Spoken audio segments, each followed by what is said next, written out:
Assalamualaikum warahmatullahi wabarakatuh. Perkenalkan, nama saya Nurfaiza Mulyani dari Prodi Pendidikan Bahasa dan Sastra Indonesia angkatan tahun 2018 kelas A.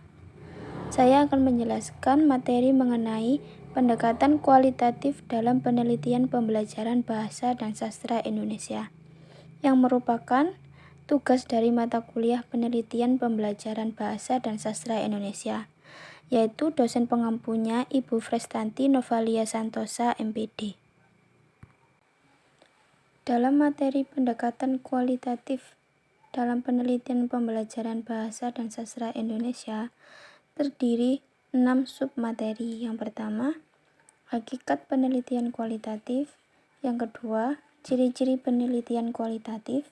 Yang ketiga, rancangan penelitian kualitatif.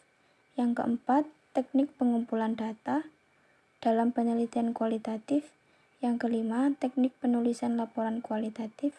Dan yang terakhir, yang keenam, memadukan penelitian kualitatif dan kuantitatif dalam penelitian pembelajaran bahasa dan sastra Indonesia. Hakikat penelitian kualitatif. Penelitian kualitatif merupakan suatu pendekatan yang juga disebut pendekatan investigasi, karena biasanya peneliti mengumpulkan data dengan cara bertatap muka langsung dan berinteraksi dengan orang-orang di tempat penelitian. Pengertian lain, pendekatan kualitatif adalah pendekatan yang penting untuk memahami suatu fenomena sosial dan perspektif individu yang diteliti. Tujuan pokoknya adalah menggambarkan, mempelajari, dan menjelaskan fenomena tersebut. Pemahaman fenomena tersebut dapat diperoleh dengan cara mendeskripsikan dan mengeksplorasikannya dalam sebuah narasi. Penelitian kualitatif merupakan penelitian yang dilakukan berdasarkan paradigma, strategi, dan implementasi model secara kualitatif. Pada penelitian kualitatif dimungkinkan menggunakan berbagai metode untuk penelitian dengan latar alamiah agar bertujuan penelitian dapat dicapai. Penelitian kualitatif dapat dilakukan dengan beberapa model, seperti studi kasus, biografi, fenomenologi, analisis teks, etnografi, sehingga peran peneliti menjadi sangat penting, yaitu untuk membuat suatu deskripsi tebal tentang fenomena yang sesuai dengan konteks. Penelitian kualitatif adalah penelitian yang menghasilkan penemuan-penemuan yang tidak dapat dicapai dengan menggunakan prosedur statistik atau dengan cara kuantitatif. Dari uraian tersebut, dapat disimpulkan bahwa penggunaan pendekatan kualitatif tidak menyimpang terlalu jauh dari batasan penelitian yang tradisional, dengan tujuan untuk menganalisis yang diteliti agar diperoleh informasi mengenai perilaku mereka, perasaannya, keyakinan ide, bentuk pemikiran, serta dapat menghasilkan sebuah teori. Ciri-ciri penelitian kualitatif. Menurut Siddiq dan Hoiri pada tahun 2019, ciri-ciri penelitian kualitatif terdiri 16 ciri. Yang pertama, sumber data ialah situasi yang wajar atau natural setting.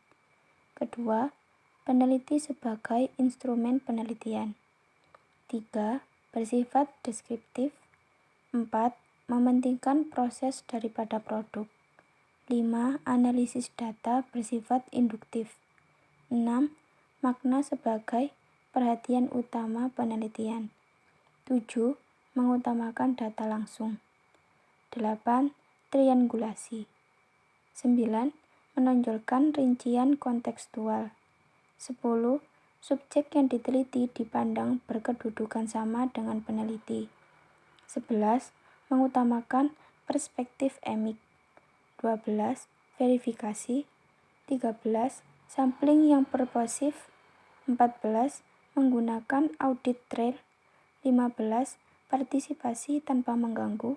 Dan yang terakhir, ke-16, mengadakan analisis sejak awal penelitian, dan selanjutnya sepanjang melakukan penelitian tersebut. 17. Desain penelitian tampil dalam proses penelitian. 18. Pembatasan penelitian berdasarkan fokus. 19. Perencanaan bersifat lentur dan terbuka. 20. Hasil penelitian merupakan kesepakatan bersama. 21.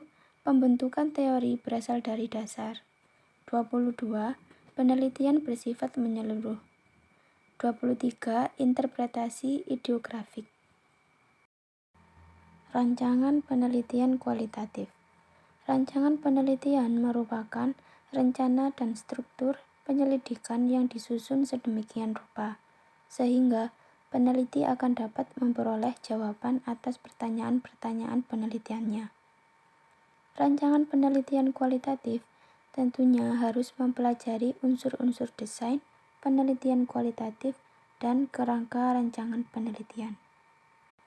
Dalam rancangan penelitian kualitatif terdiri 2 submateri. Yang pertama, unsur-unsur desain penelitian kualitatif. Yang kedua, kerangka rancangan penelitian. Mengidentifikasi unsur-unsur atau elemen-elemen desain penelitian kualitatif harus memperhatikan 1. Penentuan fokus penelitian. 2. Penyesuaian paradigma dengan fokus penelitian. 3. Penyesuaian paradigma penelitian dengan teori substantif yang dipilih. 4. Penentuan di mana dan dari siapa data akan dikumpulkan. 5. Penentuan fase-fase penelitian secara berurutan. 6. Penentuan instrumentasi. 7. Perencanaan pengumpulan data. 8. Perencanaan prosedur analisis. 9. Perencanaan logistik. 10. Rencana untuk pemeriksaan keabsahan data. Teknik pemeriksaan keabsahan data dalam penelitian kualitatif meliputi A. Kredibilitas, B. Transferabilitas, C. Dependabilitas, D. Konfirmabilitas. Kerangka rancangan penelitian. Kerangka rancangan penelitian dapat dimanfaatkan ketika membuat usulan penelitian atau research proposal, baik untuk keperluan pembuatan tesis, disertasi, ataupun usulan suatu proyek. Dalam pembuatan kerangka rancangan penelitian, setiap pakar atau lembaga memiliki pola sendiri-sendiri karena disebabkan oleh penyesuaian model bagi mereka yang memanfaatkannya. Teknik pengumpulan data dalam penelitian kualitatif. Karakteristik dalam penelitian kualitatif antara lain disebutkan bahwa dalam penelitian kualitatif pengungkapan makna merupakan hal yang esensial. Digunakan latar alamiah sebagai sumber data langsung dan peneliti sendiri merupakan instrumen kunci. Dengan begitu, peneliti kualitatif masuk ke latar tertentu yang sedang diteliti, yang selaras dengan perhatiannya. Bagi peneliti kualitatif, fenomena dapat dimengerti maknanya secara baik apabila dilakukan melalui interaksi dengan subjek melalui wawancara mendalam. Teknik pengumpulan data dalam penelitian kualitatif terdiri dari 5 teknik. 1. Teknik wawancara. 2. Teknik observasi. 3. Angket. 4. Teknik dokumentasi, dan yang terakhir kelima, analisis data. Teknik wawancara. Wawancara memiliki banyak pengertian tergantung konteksnya. Menurut Moleong, wawancara adalah percakapan dengan maksud tertentu. Percakapan itu dilakukan oleh dua pihak, yaitu pewawancara yang mengajukan pertanyaan dan terwawancara yang memberikan jawaban atas pertanyaan itu. Pendapat yang dikemukakan Moleong menjelaskan bahwa wawancara merupakan suatu interaksi yang di dalamnya terdapat pertukaran, aturan, tanggung jawab, perasaan, kepercayaan, motif, dan informasi. Wawancara bukanlah suatu kegiatan di mana suatu orang hanya bertugas untuk melakukan atau memulai pembicaraan sementara yang lainnya mendengarkan. Teknik observasi. Observasi didefinisikan sebagai suatu proses melihat, mengamati, dan mencermati, serta merekam perilaku secara sistematis untuk suatu tujuan tertentu. Observasi ialah suatu kegiatan mencari data yang dapat digunakan untuk memberikan suatu kesimpulan atau diagnosis. Inti dari observasi adalah adanya perilaku yang tampak dan adanya tujuan yang ingin dicapai. Perilaku yang tampak dapat berupa perilaku yang dapat dilihat langsung oleh mata, dapat didengar, dapat dihitung, dan dapat diukur. Selain itu, observasi haruslah mempunyai tujuan tertentu. Angket atau kuesioner merupakan salah satu teknik atau cara pengumpulan data secara tidak langsung. Penelitian tidak langsung bertanya jawab dengan responden, namun dengan cara menyampaikan sejumlah pertanyaan tertulis untuk menjawab serta tertulis pula oleh responden yang instrumennya atau alat pengumpulan datanya juga disebut angket. Penyebaran kuesioner dapat dilakukan dengan beberapa cara, seperti penyerahan kuesioner secara pribadi, melalui surat, dan melalui email. Masing-masing cara ini memiliki kelebihan dan kelemahan. Seperti kuesioner yang diserahkan secara pribadi dapat membangun hubungan dan motivasi responden. Lebih murah jika pemberiannya dilakukan langsung dalam satu kelompok. Respon cukup tinggi. Namun kelemahannya adalah organisasi kemungkinan menolak memberikan waktu perusahaan untuk survei dengan kelompok karyawan yang dikumpulkan untuk tujuan tersebut. Teknik dokumentasi. Dokumentasi tidak kalah penting dari metode-metode lain, yaitu mencari data mengenai hal-hal atau variabel yang berupa catatan, transkrip, buku, surat kabar, prasasti, notulen rapat, ledger, agenda, dan sebagainya. Dibandingkan dengan metode lain, maka metode ini tidak begitu sulit. Dalam artian, apabila ada kekeliruan sumber datanya masih tetap, belum berubah. Dengan metode dokumentasi yang diamati bukan benda hidup tetapi benda mati. Dokumentasi berasal dari kata dokumen yang artinya barang-barang tertulis. Para pakar selalu mengartikan dokumen dalam dua pengertian.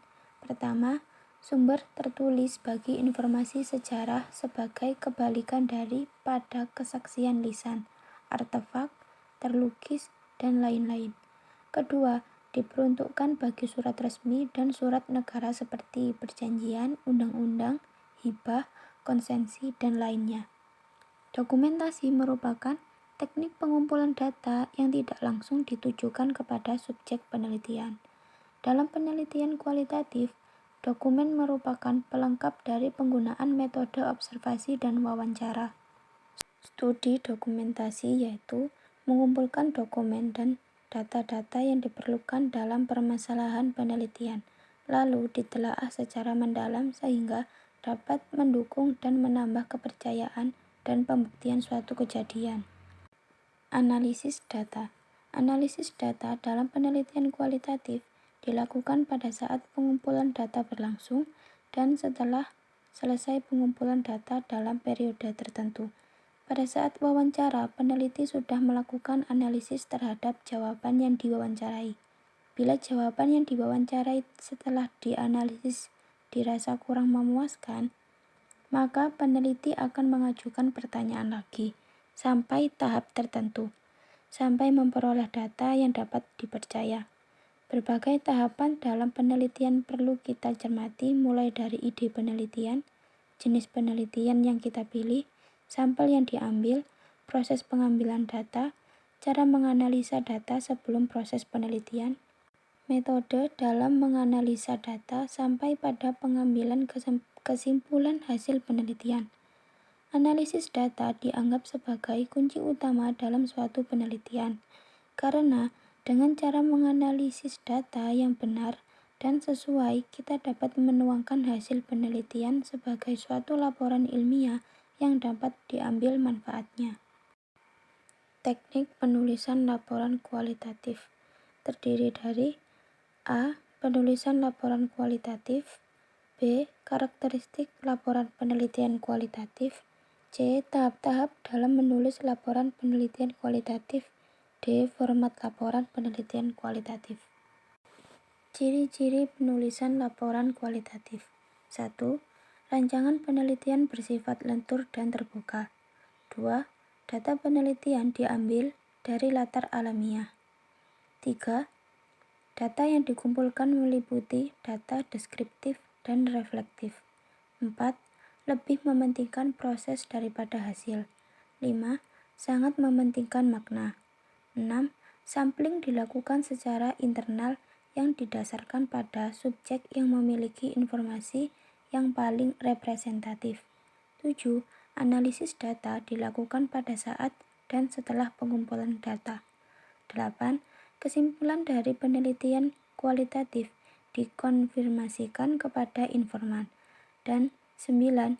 Laporan penelitian kualitatif disusun dalam bentuk narasi yang bersifat kreatif dan mendalam, serta menunjukkan ciri-ciri naturalistik yang penuh dengan otentik. Karakteristik laporan penelitian kualitatif. Menurut Bogdan dan Bigland, laporan yang baik memiliki struktur koheren dan bentuk yang dapat memenuhi maksud yang tercermin dalam fokus penentuan apa yang akan diutarakan kepada pembaca. Dengan adanya pendapat tersebut, Moleong menyusun kerangka yang meliputi 1. Latar belakang masalah dan tujuan. 2. Penelaahan perpustakaan. 3. Metodologi. 4. Penyajian data. 5. Teknik pemeriksaan keabsahan data. Dan ke-6. Kesimpulan dan rekomendasi.